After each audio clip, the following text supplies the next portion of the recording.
First, we're going to have Greta from Worlds Beyond War share some Zoom housekeeping items. We're very grateful to Maya and Greta for their help today.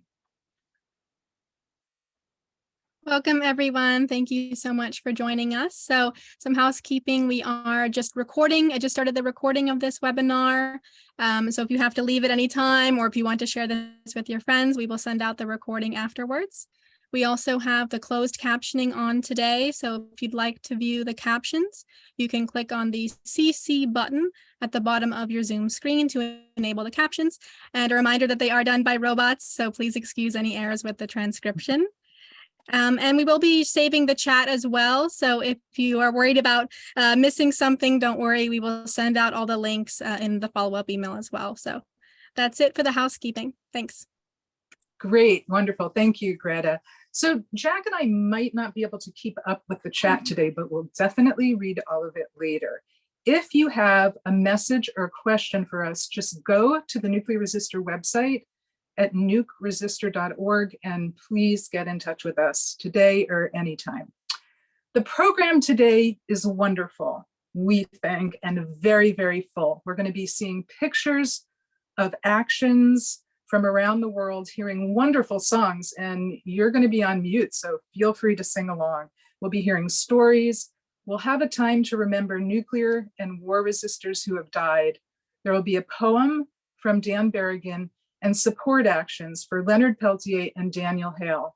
And we're also going to have a toast later. So if you want to have a glass or a mug of something at hand later for that. We are aiming to keep it under 90 minutes. So if you haven't already, please, you're invited to share your name and where you're from in the chat.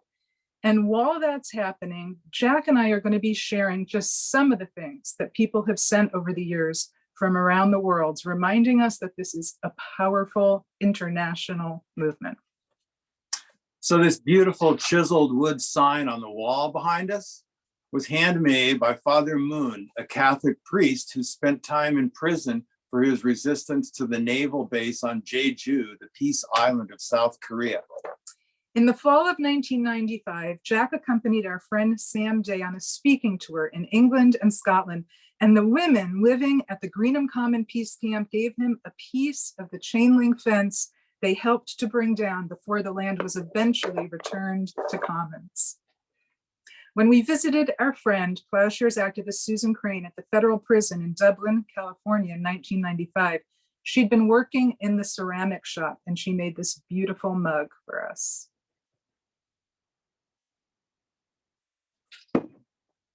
In 1990, a longtime subscriber in Berlin sent us this hand-picked chip from the Berlin Wall.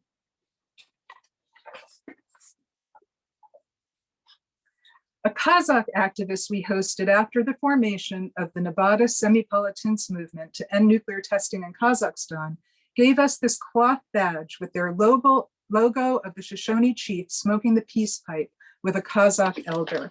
And recently, we tracked down this copy of Kazakhstan Nuclear Tragedy, which includes a couple of photos of then 80-year-old Zakul Tokanova wearing a nuclear resistor button above the Lenin medals on her shawl. Our friend and longtime activist Bonnie Erfer has created amazing art both in and out of prison. This is one of her favorites, entitled Leaving, as she was about to end a prison sentence in November 1993.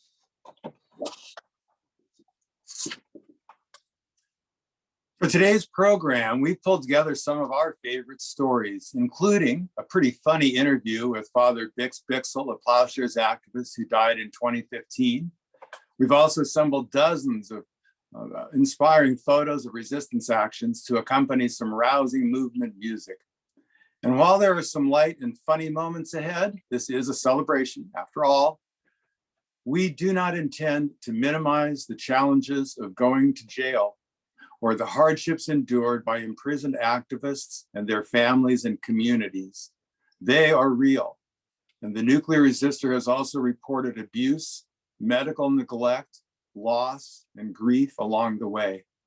So here's a shout out to peace prisoners and also to their family members and communities and support people and movement lawyers out of the limelight, but helping to carry the load.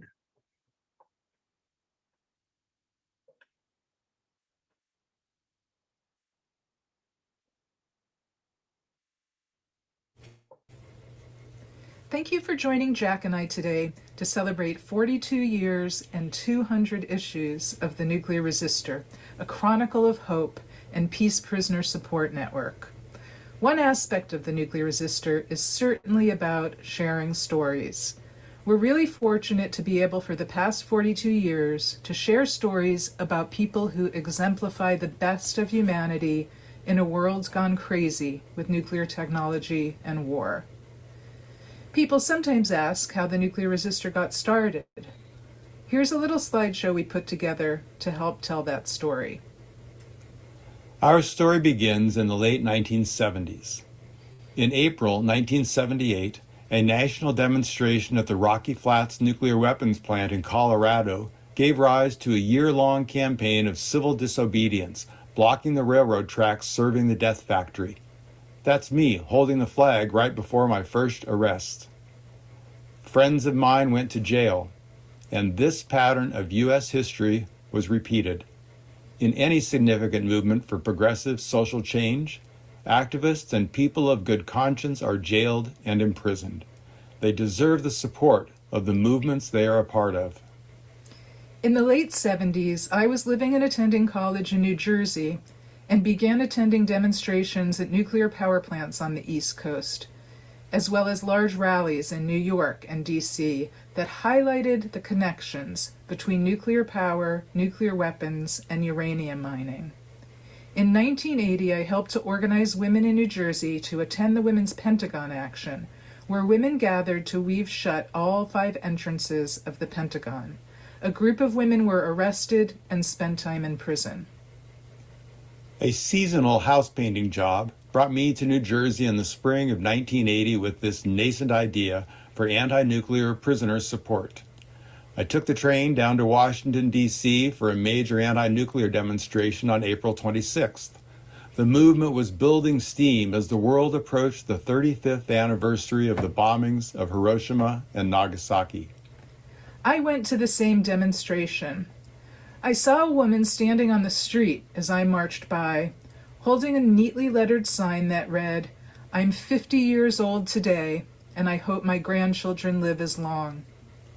I made that sign for my mother, who met me in D.C. from her home in Virginia, but whose asthma prevented her from marching with me that day. 1 month later, as an intern with New Jersey SANE, now Peace Action, I was on my way to attend the Mobilization for Survival's Survival Summer Organizers Training Weekend in Philadelphia.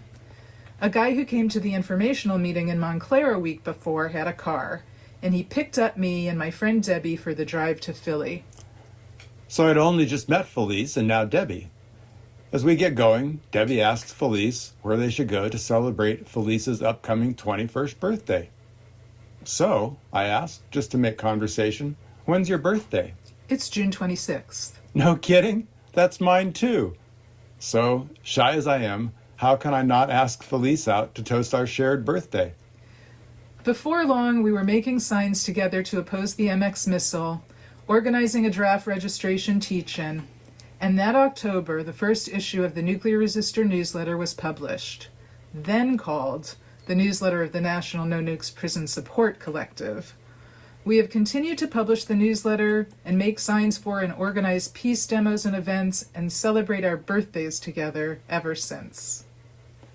By some twist of fate, the only action reported in that first issue was that of the Plowshares 8, which took place a month earlier when Phil and Dan Berrigan, Molly Rush, Carl Cabot, Ann Montgomery, Elmer Moss, John Schuchart, and Dean Hammer went to a GE factory in King of Prussia, Pennsylvania, and hammered on a nuclear missile nose cone and poured blood on blueprints to beat swords into plowshares and spears into pruning hooks. And the rest, of course, is history, a powerful history of civil disobedience, civil resistance, and the arrests of more than 100,000 advocates for a peaceful and nuclear-free future, compiled in 200 issues of the newsletter and now shared on the Nuclear Resistor website and Facebook, Twitter, and Instagram pages. We don't do this alone, of course, far from it. And so it's with grateful hearts that we want to express our thanks for the many people who have been a part of the work of the Nuclear Resistor. Hundreds of people have helped over the years, including many of you. By distributing newsletters, helping at mailing parties and staffing a Nuclear Resistor booth, creating graphics and writing articles for the newsletter, providing information about actions and legal updates, working on the archive project, and writing letters of support to imprisoned activists. And of course, we couldn't do any of it without the generous donations and newsletter subscriptions from so many people.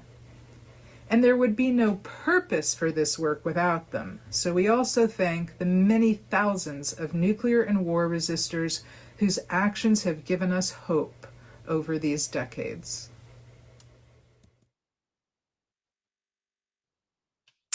We want to thank those of you who sent a donation when you registered for today's program. As it happens, there's $400 left of the matching fund that was sent by a longtime supporter. And so if you want to make a donation today, that donation will be doubled, and you can do that by clicking on the donate button at nucresistor.org. And here's a little commercial. Sometimes people ask us if they can buy a Nuclear Resistor t-shirt. Jack is wearing a classic edition. It's very old. We have not made any t-shirts in many years, but as it turns out, our friend Dwight has generously offered to donate 50 t-shirts made at his Union Strong print shop in South Tucson, the glue factory. Thank you so much, Dwight. So they're not made yet, but they will be pretty soon. So if you're interested in inquiring about a Nuclear Resistor t-shirt, send us a message. Next up are some of the thousands of anti-nuclear and anti-war activists around the world who have been to jail for justice. And thank you to Anne Feeney for this wonderful classic. May you rest in power and peace, Anne.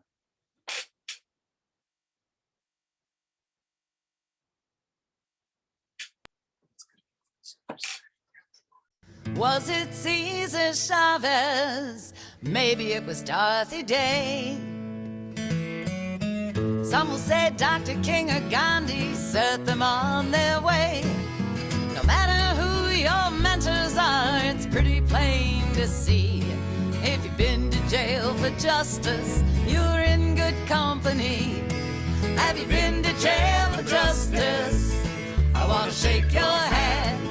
Sitting in and lying down are ways to take a stand. Have you sung a song for freedom or marched that picket line? Have you been to jail for justice? Oh, you're a friend of mine. You law-abiding citizens, listen to this song. Laws were made by people, and people can be wrong. Once unions were against the law, but slavery was fine. Women were denied the vote and children worked the mine. The more you study history, the less you can deny it. A rotten law stays on the books till folks with guts defy it. Have you been to jail for justice? I want to shake your hand. Sitting in and lying down are ways to take a stand. Have you sung a song for freedom or marched that picket line? Have you been to jail for justice? Oh, you're a friend of mine. Now the law's supposed to serve us, and so are the police. When that system fails, it's up to us to speak our piece. It takes eternal vigilance for justice to prevail. So get courage from your convictions. Let them haul you off to jail. Have you been to jail for justice? I want to shake your hand. Sitting in and lying down are ways to take a stand. Have you sung a song for freedom or marched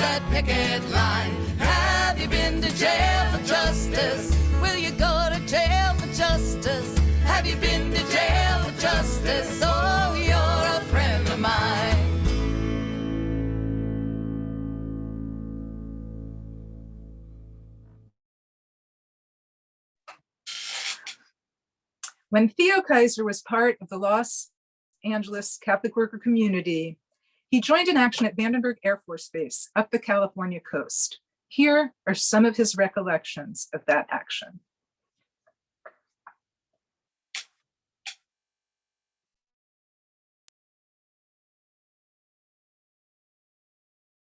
The night I spent in custody on Vandenberg Air Force Base is an experience I'm not likely to forget.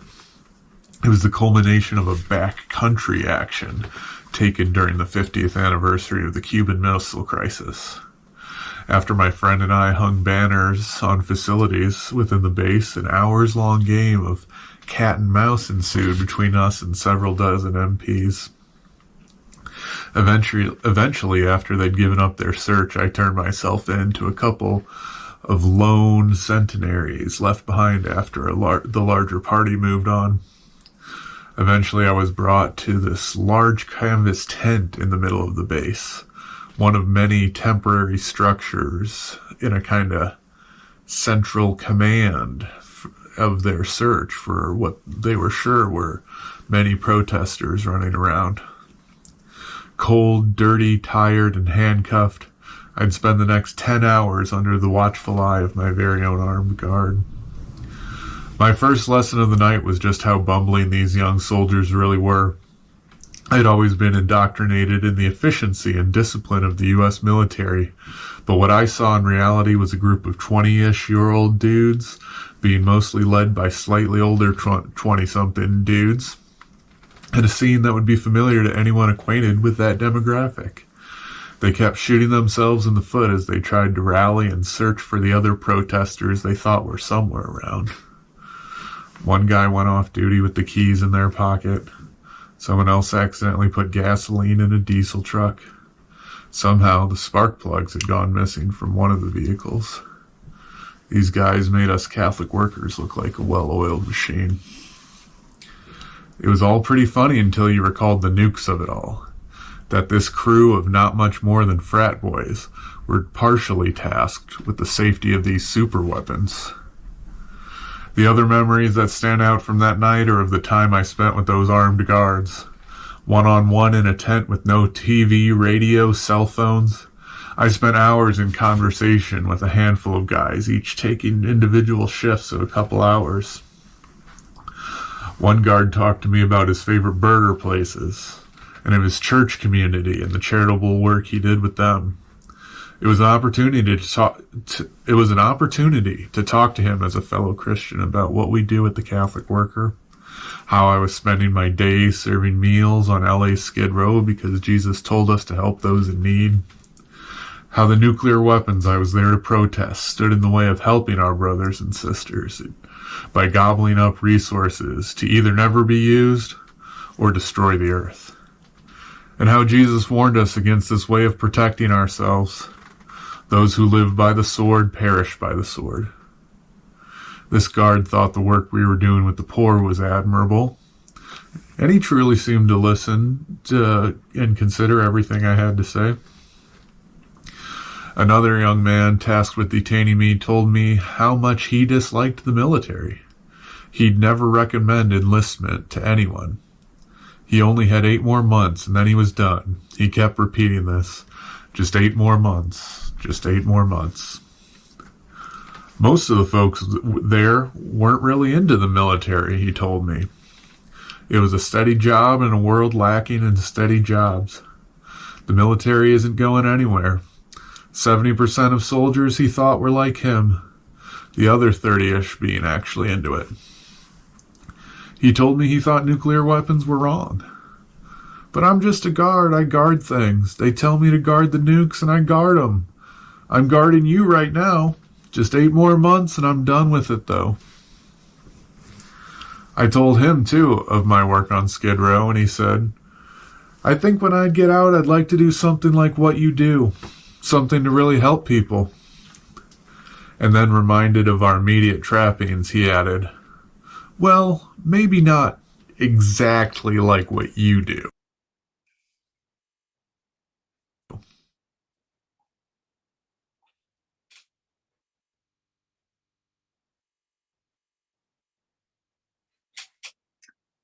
Now it's time for a nuclear resistor newsletter trivia question. Here's the question. So, how many US arrests protesting the first Gulf War against Iraq were reported in the nuclear resistor newsletter between August 1990 and April 1991? So you should have seen a box pop up on your screen. There's 4 answers. Choose one of the answers, your best guess. We'll give folks a minute to look at that and think about it.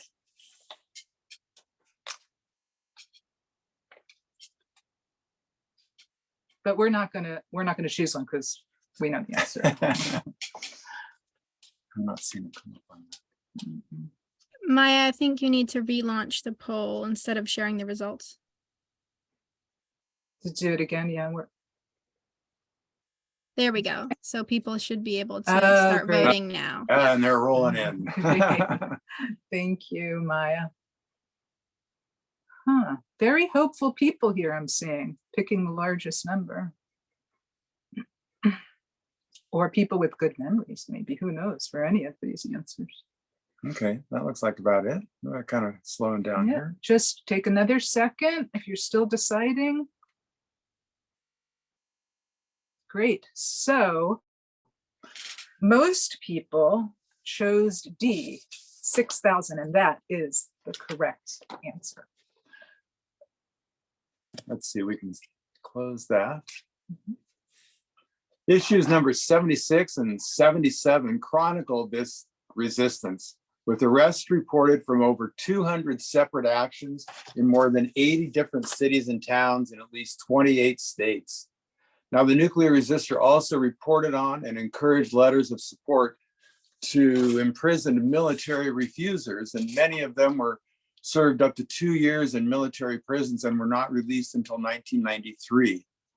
Now, that wave of anti-war arrest was eclipsed during the lead up to and the first months of the second war against Iraq, from November 2002 to April 2003. Issues number 131 through 133 of the nuclear resistor chronicled more than 7,500 anti-war arrests in over 300 actions, 115 cities across 35 states. We don't hear those numbers reported very much. So here's another song from Ann Feeney, Take Them Down, with photos of actions here in the United States.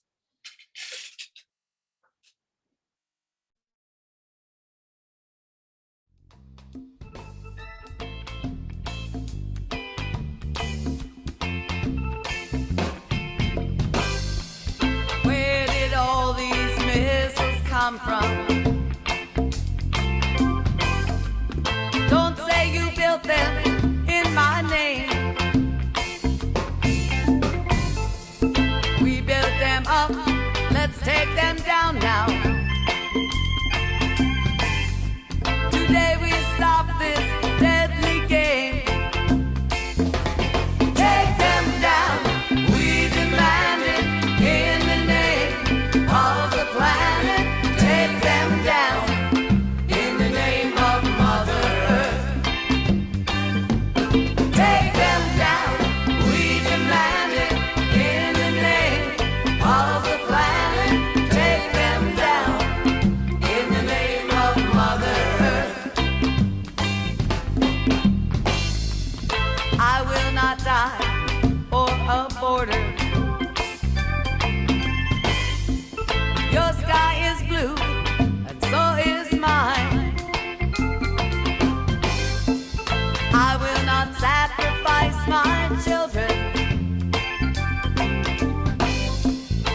Rocky Flats, Savannah River, Seabrook, Shore Hill, Rise and Lies, Vernal, Peach Bottom, Diablo Canyon, Hanford, Duke, and TMI. Take them down, we demand it in the name of the planet. Take them down in the name of Mother Earth. Take them down, we demand it in the name of the planet. Take them down in the name of Mother Earth. Take them down, we demand it in the name of the planet. Take them down in the name of Mother Earth. Take them down, we demand it in the name of the planet. Take them down in the name of Mother Earth.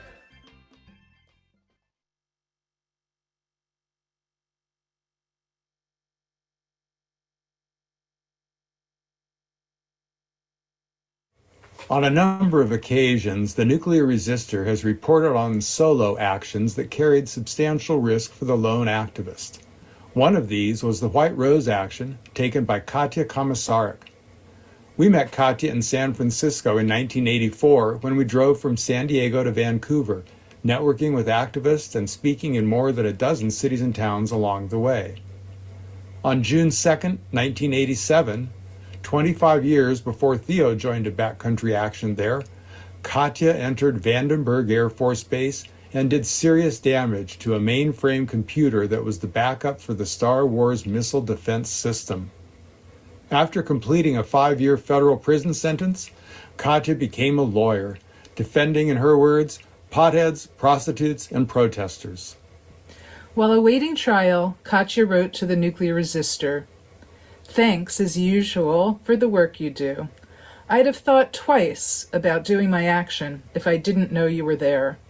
P.S.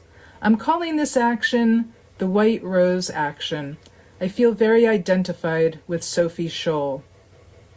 Katya also wrote to the nationally syndicated advice columnist Miss Manners. Our friends Sam Yergler and Al McGilvray will read the letter along with Miss Manners' reply. Dear Miss Manners, late one night I happened to visit a military institution in order to destroy a particularly noxious element of the first strike weapons system. After all, dangerous weapons should not be left lying about where children or generals could get a hold of them and perhaps injure someone. As I engaged in this project, I realized it was important to reassure any military personnel whom I might encounter that I am a polite young woman who, despite very strong feelings about nuclear weapons, would never wish to injure another person, however misguided.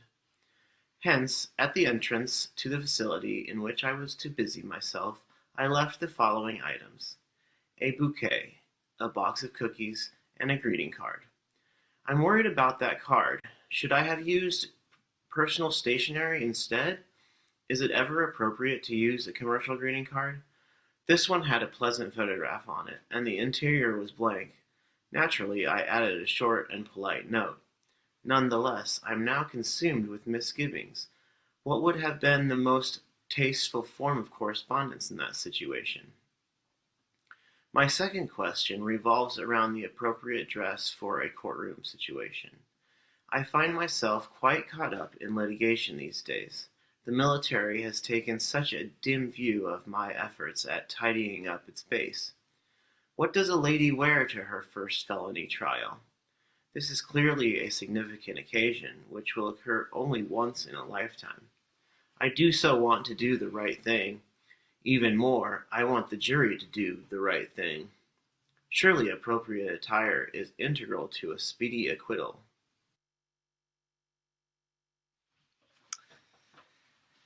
Gentle reader, let Miss Manners relieve your mind about the card. Her objections to using these items for anything except a casual happy birthday or Merry Christmas are answered by the fact that you wrote your own words, presuming that they and the photograph were not in bad taste. Naturally, what one wears to a trial should have no bearing on the jury's finding. Naturally, what one wears to a trial has an influence on the jury. That is because, in the complex case of determining what is just, juries must often take into consideration the view that the defendant has towards society and its laws. Is she, for example, someone who has been driven by conscience to violate a law, or someone who routinely defies society out of lack of respect, or a feeling of superiority, or for amusement? By your small politeness in the course of your action, you are demonstrating that you subscribe to the idea that one follows the conventional gestures of one's society in order to reassure others that one means them no harm. Dressing in conformity with the most conservative standards of the community should not win you a speedy acquittal, but it should signal to the jury that you respect society's standards.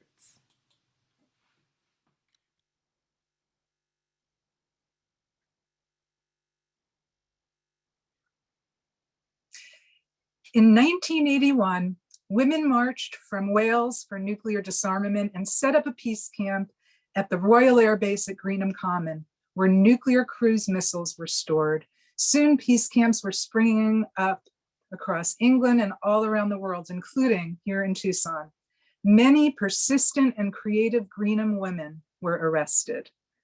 Peggy Seeger's powerful anthem, "Carry Greenham Home," provides the backdrop for these inspiring photographs of actions around the world over the past 4 decades.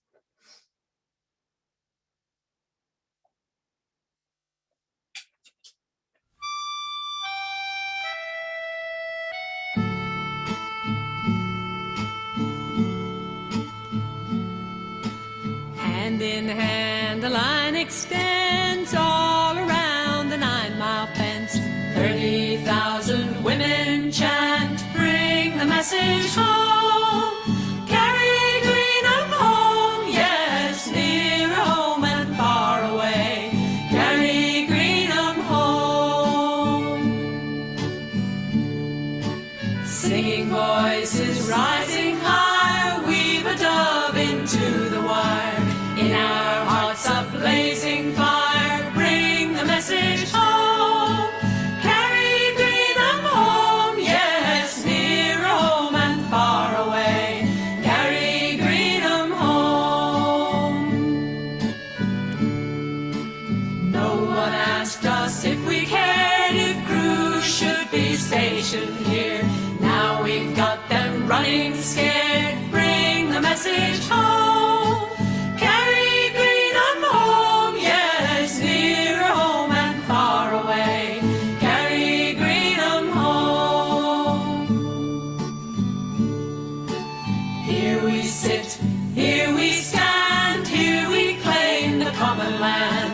Nuclear arms shall not command, bring the message home.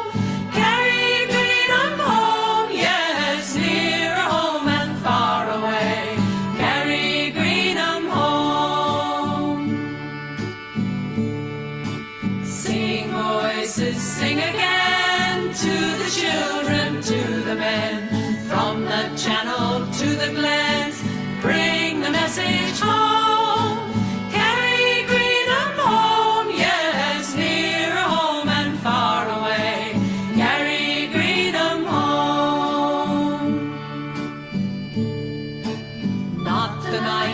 Not the scream, just the loving human dream of peace, the ever-flowing stream, bring the message home. Carry Greenham home,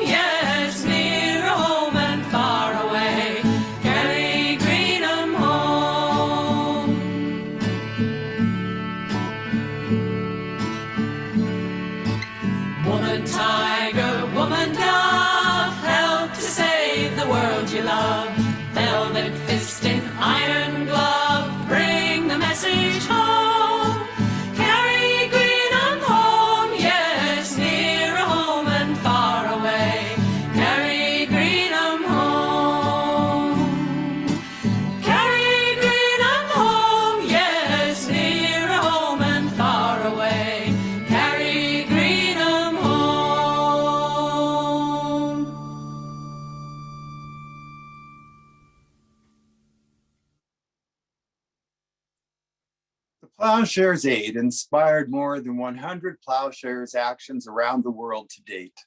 Next, we'll hear from two Plowshares activists about their actions.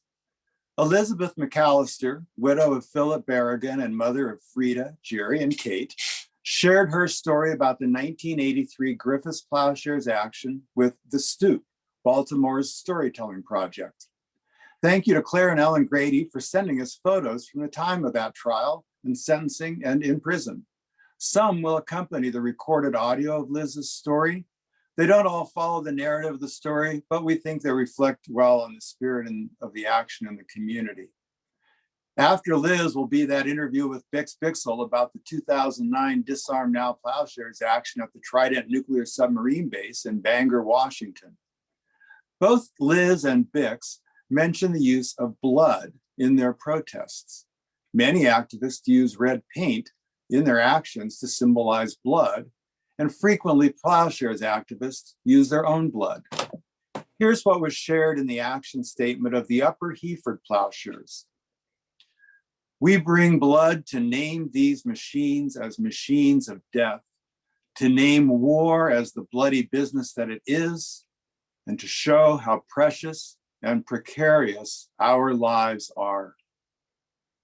And after their stories, we'll raise a toast and then take a few moments to remember some of the activists who have died over the past 40 years. And then we'll share those ways that you can help support prisoners Leonard Peltier and Daniel Hale before Kathy Kelly wraps up our celebration.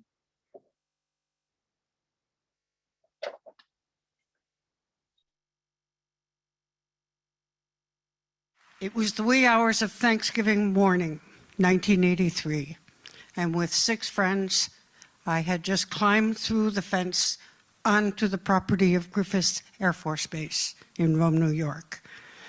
And we intended to be, by morning, the Griffiths Plowshares.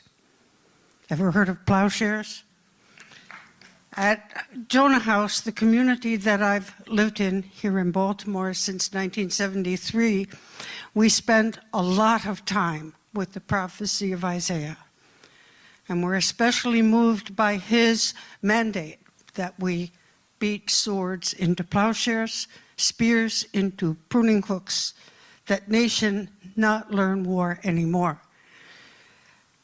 Living in a country that was working on and almost at first strike nuclear capability, that rang clear to us, but how?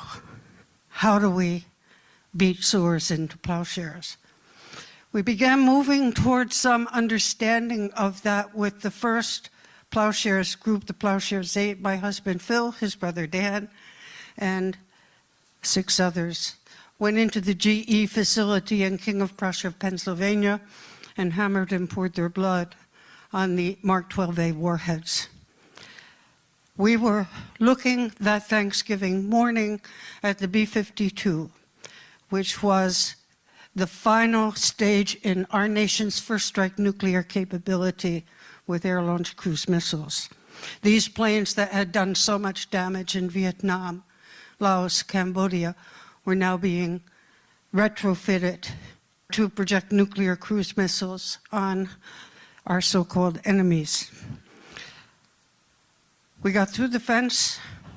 Our next obstacle was the perimeter road, which we understood was constantly surveilled, trucks going on it, crossed the road with no problem. And we headed up across the golf course to get to the place where the airmen learned to upload cruise missiles into the belly and under the wings of the B-52. So we started across the golf course, and 360 degrees all around us, the place was alive with sirens. I grabbed hold of Jackie Al and I said, Jackie, we must have tripped something. But we kept walking, we kept moving toward our goal. About half an hour later, you could see it just over the rise, this hangar. And as we got closer, there was a light coming from the hangar. The big doors that allowed the B-52 access, they were about 3 feet off the ground, and there was light underneath them. There was lights on in this hangar. We could have gone in underneath the big door, but we chose the human door instead, which was also unlocked and open. We went in, the lights were on, the doors were open, and there was no one there except us. Already Vern Rossman had started using his hammer. We came armed with household hammers, a bottle of our own blood, some pictures, spray paint, and things that we wanted to leave as a call to something different. Vern started immediately to hammer on the B-52. I said, "Vern, you're making too much noise. You know, you can't hammer on metal without making noise. Wake up." So I took my hammer and began working with him. Jackie was with us, and she was using a hammer her brother-in-law had used when he was part of the Trident 9 plowshares. Second blow, the head came off her hammer, so she was finished with that. We took the blood then and poured it down the sides of the plane and on the floor and began putting pictures of children and messages that we spray painted on the floor. Meanwhile, our 4 friends were in the back of that hangar and they were addressing some of the engines. 10 minutes after we went in, we were all assembled outside the hangar. We unfurled our banner.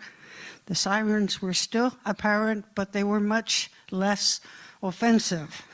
Might have been me. And we all breathed gratitude for being able to do what we wanted to do.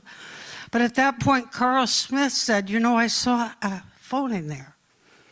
And maybe we could get a call through to our friends in Syracuse." So he and Claire Grady went back in.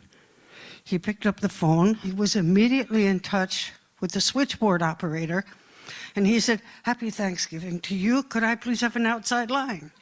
And she responded in kind. And he called our friends in Syracuse, and they came out and shared this amazing bit of information with us. But something else. He said, "You've got to come back in and look at this." Because in the corner of the hangar was a pylon with 6 cruise missiles just sitting there. This is what they would load underneath the wings of the B-52. And his question was, should we mark these as well? Well, I, for one, and I think it was terror more than wisdom, I said, no, we don't know enough about it. Also, we want always to preserve the symbol. This is not an orgy of destruction. We always have to weigh the damage that we do with the risks we take in our own lives. Otherwise, it's just destruction for its own sake. That seemed to be satisfying. We all went back out, and I could notice on the perimeter road, dawn was beginning to break. There was a car down there, so we moved to that road. And shortly thereafter, other cars came and looked askance at us, and then security was on us. "How'd you get here? Because you're leaving the same way you came," was how he introduced it. Kathleen Rumpf was our appointed spokesperson, and she said, "Well, before you escort us off the base, you may want to look in that hangar, because we've done our plowshares action there. And when you see it, you may want not to escort us off the base." And they did, and they didn't. Lie down on the ground, face down, don't move. Well, it was cold, it had begun to rain, but we had all these guns on us, so we lay on the ground. Probably about an hour, and then they brought a bus up, put us on the bus, drove to another building, no idea where we were.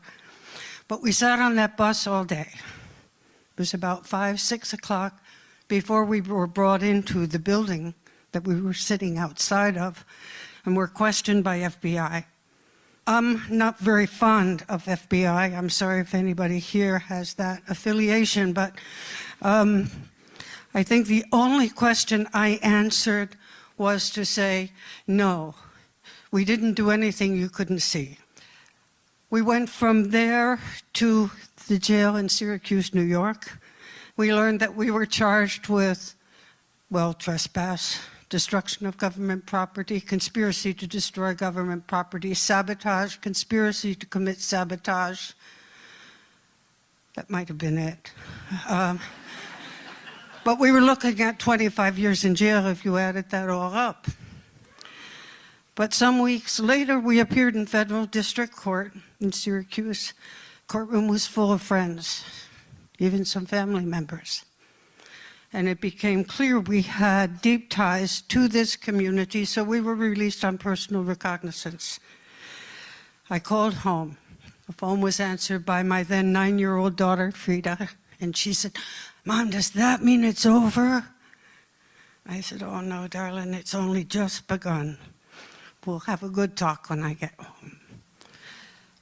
Trial followed about 3 months later, and we were pro se defendants, trying to put on a defense of necessity, given the realities that we all walk with and face.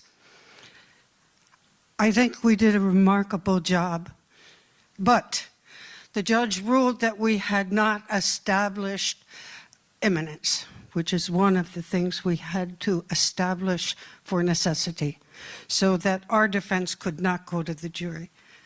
But the jury did rule us innocent of sabotage, innocent of conspiracy to commit sabotage. And about a month later, we were sentenced. Dean Hammer came to sentencing with this thought that a miracle happened on that base on that morning, and that a miracle could happen in this courtroom. And we want to add that a miracle can happen whenever people of conscience and goodness get together and try to make a difference. We were sentenced that day and went immediately to jail and then to prison. The 3 men and I got 3 years, and the other 3 women, 2 years, which we served and maxed out on. Maybe a little wiser for it. Thank you.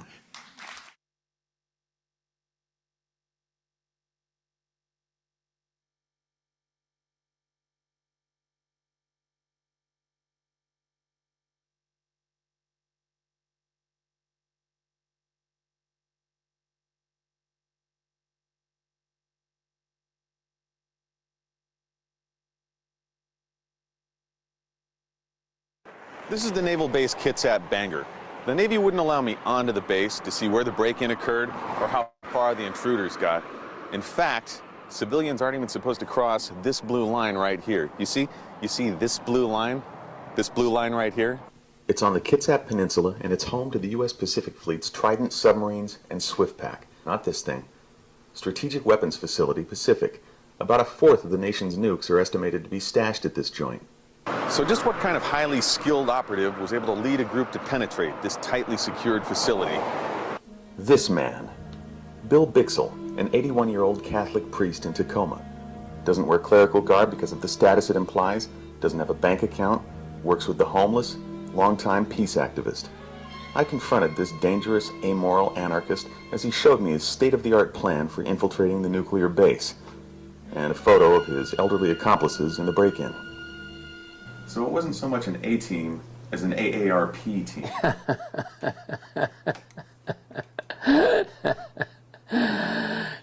Yeah, that's right. We weren't spring chickens, that's right. What kind of high-tech stealth equipment did you use to break into this naval base? Well, it was very high-tech bolt cutters that we had, and just wire cutters. Bolt cutters and wire cutters. Yes. We were actually on the base about 3.5 hours, 4 hours. We entered in early in the morning, about 2:30, and got to the where the SwiftPack, to where the strategic weapons, the nuclear weapons, are stored about 6:30 in the morning, just as it was dawning.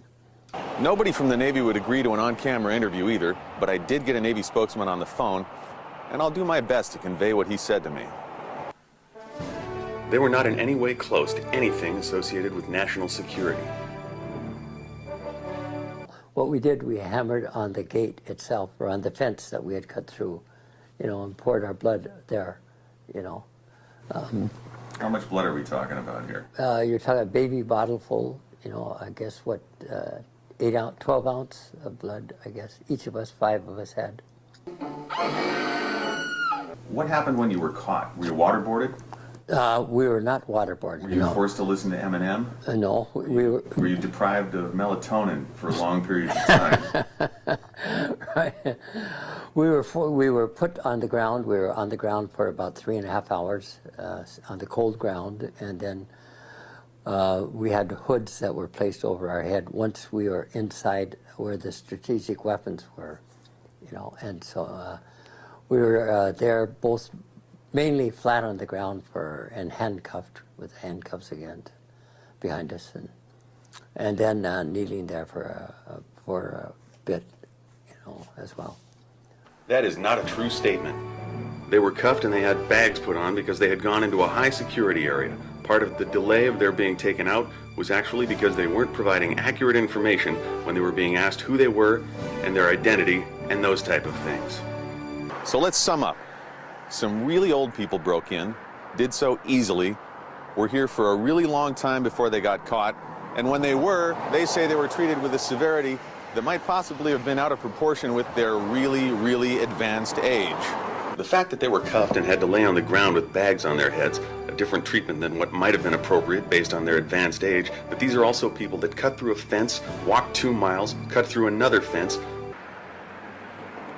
Put yourself as a young Marine at 20 years old that has made this very wise judgment to apprehend these people in a very cautious and reverent way. And now we're going to second guess that they, or the people that responded after that, didn't step back even further because of these people's advanced age. It sounds a little fantastic to me based on the circumstances. What exactly was your aim in breaking into the base? What did you intend to accomplish? Well, there we wanted to draw attention to the nuclear weapons that are there. It's so much on the back burner that people don't even reflect on it. It's become part of our, if you want, part of our landscape, part of our seascape, and people don't know that these are weapons that are intended to kill, destroy. So you wanted to bring attention to it, yeah, and I've just played right into your hands. You did. Check and mate. But you're a Catholic priest. Shouldn't you be out protesting gay marriage instead? Unless we deal with these things that are universally detrimental to our whole global population, we won't be talking about gay, straight, or anything. You know something I want to protest? What's that? People who say nuclear. Oh. Say nuclear. Nuclear. Say nuclear. Nuclear. Yeah. One more time. Nuclear. There you go.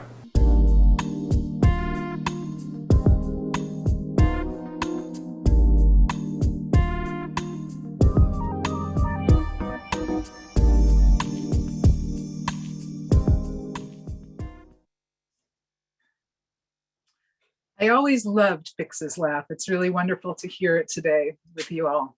So it's time for a toast. And before I share my toast, I would like to invite you all to share just 1 or 2 words in the chat about what you're toasting today. So let's take a minute to do that. Rain.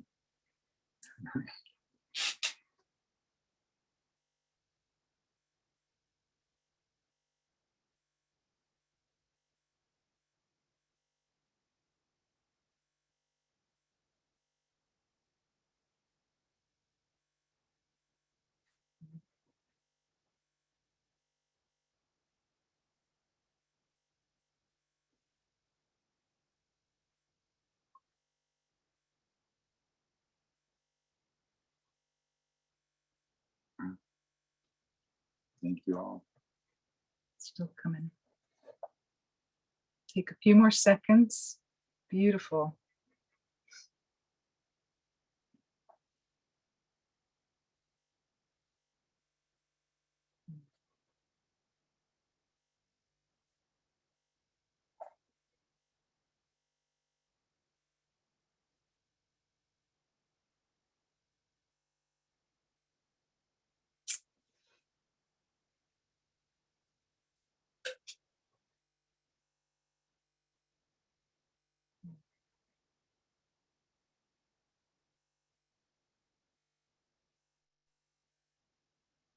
Thank you. We're toasting to a lot of beautiful things today. Please raise your glass with thanks to all of the nuclear and war resistors, past, present, and future, and to all of their families and supporters. Together, let's keep our eyes on the prize. So, a toast to the resistance. Cheers.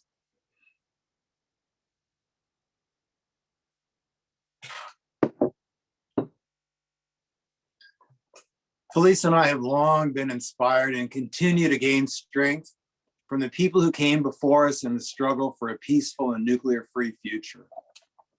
In the next couple of minutes, we invite you to share in the chat also the names of activists who have passed on and who you are remembering. Someone who's inspired you, maybe someone you demonstrated with, were arrested with, or visited or wrote to while they were in prison. Here are just some of the nuclear and war resistors who have died over the past 20 years.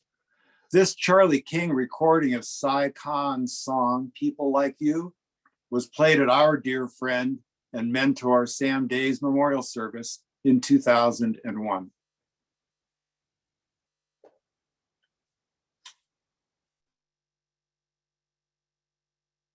Old fighter, you sure took it on the chin. Where'd you ever get the strength to stand? Never giving up or giving in. You know that I just wanna take your hand, because people like you help people like me go on, go on. People like you help people like me go on, go on. Old battler with a scar for every town said you were no better than the rest. You wore your colors every way but down.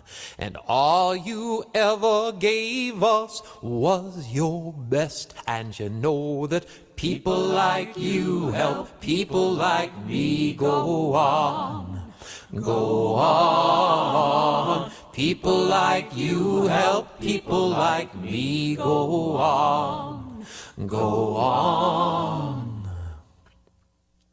Old dreamer with a world in every thought, where'd you get the vision to keep on? You sure gave back as good as what you got.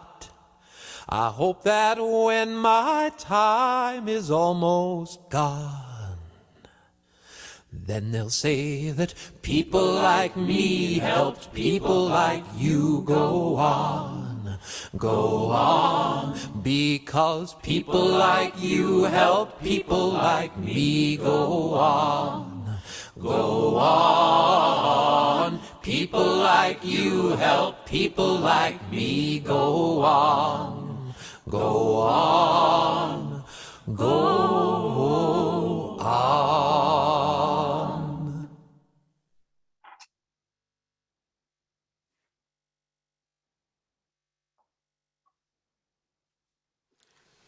And this poem was played before tonight, but I'd like to dedicate it to all of us who come here and who keep at it. Some stood up once and sat down. Some walked a mile and walked away. Some stood up twice and sat down. I've had it, they said.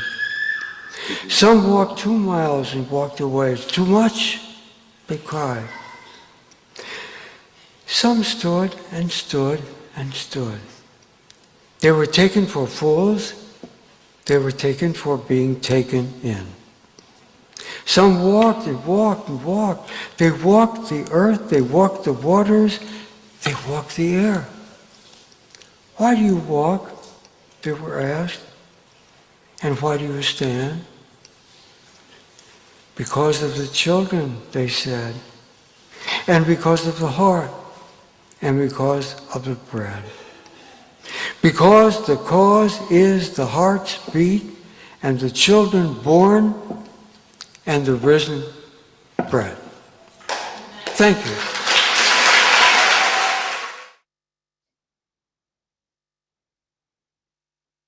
So many dear people remembered in the video and in the chat. Thank you, everyone. We give thanks for them and for the example of their lives. Let's just take a quiet moment now.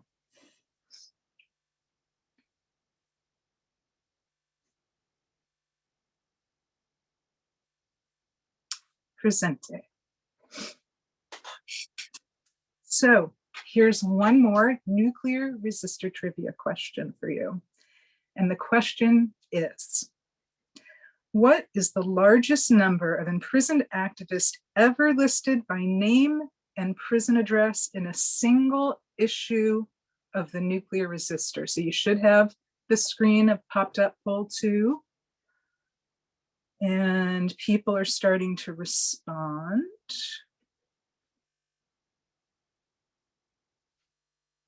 We'll give you a minute to record your answer. Nobody wants to say 43, not very many people. Just a couple. Maybe some of you know this answer. There's some longtime subscribers here with us today. Okay, I think we can move on, I think. Okay, so most of you chose D, 131, and again, that is the correct answer. Yes. And 131 prisoners were listed in this issue number 120, July 2000. And that included 119 people in federal prison in Puerto Rico for occupying the Navy's bombing range on the island of Vieques. It also included one School of the Americas prisoner with 8 more on their way to prison a few days later, 6 Plowshares prisoner and 1 citizen weapons inspector, plus Leonard Peltier and Mordecai Benunu. And the runner-up was C, 90 prisoners were listed just a year later in issue number 124, July 2001. Most again were in Vieques, while 21 people were still in prison for trespass at the School of the Americas, as well as 6 Plowshares prisoners, 4 people for trespass at US missile silos or military bases, and more in Russia, Israel, and Scotland. And check out that headline, Navy vows to leave Vieques. Now there's just one story of successful nonviolent direct action. Definitely, definitely. And that's a lot of prisoners. We have always sent a copy of each new issue to all of the activists in jail. We've also visited peace and anti-nuclear prisoners in almost 20 different jails and prisons across the US and Canada. Because support for imprisoned nuclear and war resistors, including whistleblowers, military refusers, and war tax resistors, is the focus of the work of the nuclear resistor, every issue of the newsletter has encouraged some sort of support action for the people behind bars, whether writing them letters or donating to a legal fund, or maybe writing a letter to the judge. We've taken tremendous care over the years to publicize only those support actions that the activists in prison themselves request. So we ask that each of you today or sometime this weekend take the actions requested by Native American political prisoner Leonard Peltier and drone war whistleblower Daniel Hale. First, write them a note of support. Their addresses and prison mail restrictions are on the Nuclear Resistor website under Inside and Out. And we'll put the link in the chat for that, along with links to their support group websites for those of you who would like to find out more about their cases. Neither of these men should be in prison for one more day. So we are also asking that you write the White House to ask President Biden to grant them clemency and send them home immediately. There's a link to instructions in the chat, and please write separate letters to the president on behalf of each of them. So friends, we need to just keep on keeping on. COVID has had a profound impact on organized civil disobedience, but the value of public nonviolent action now, just as we face multiple potential nuclear catastrophes, has only increased. There are federal buildings, politicians' offices, military bases, war profiteers, and busy street corners in our communities inviting our presence. Here's just one upcoming opportunity. The Nuclear Resistor is one of more than 600 global partner organizations of ICAN, the International Campaign to Abolish Nuclear Weapons. Thanks to all of the individuals and groups working with ICAN, the Treaty on the Prohibition of Nuclear Weapons entered into force on January 22nd, 2021. You can find out more about the treaty at icanw.org. And there are currently 68 states parties to the treaty. In light of this positive development, we've been working with the Nuclear Ban Treaty Collaborative here in the US. Individuals and groups took public actions with signs and banners in over 100 locations around the US and many more around the world to mark the treaty's entry into force, and then again on its first anniversary. This photo is of the two of us at Tucson's Raytheon missile plant. The second anniversary is coming up on January 22nd, 2023. And taking a creative action of some sort on that day in your community is a great way to bring attention to the treaty and the need for nuclear abolition. So you're invited to the collaborative's planning meeting on December 13th if you'd like to learn more. There's information, including how to register, in the chat. As we wrap up our program today, the last word is from longtime nuclear and war resistor and board president of World Beyond War, Kathy Kelly. In 2010, Kathy was at the Y-12 nuclear weapons complex in Tennessee, where more than 200 of us were gathered to celebrate the 30th anniversaries of Nuke Watch, the Nuclear Resistor, and the Plowshares movement. There are a number of military people lined up on the hill, so I have a short song for them. We'll meet again, don't know where, don't know when, but it could be tomorrow with handcuffs. Thank you.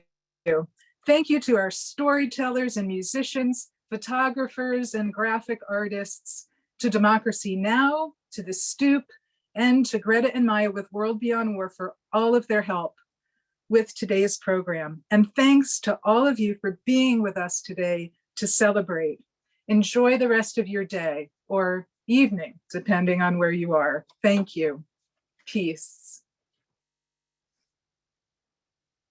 Great to see everyone. And we will definitely have an email sent to you in the next day or two with a link to the recording and the chat.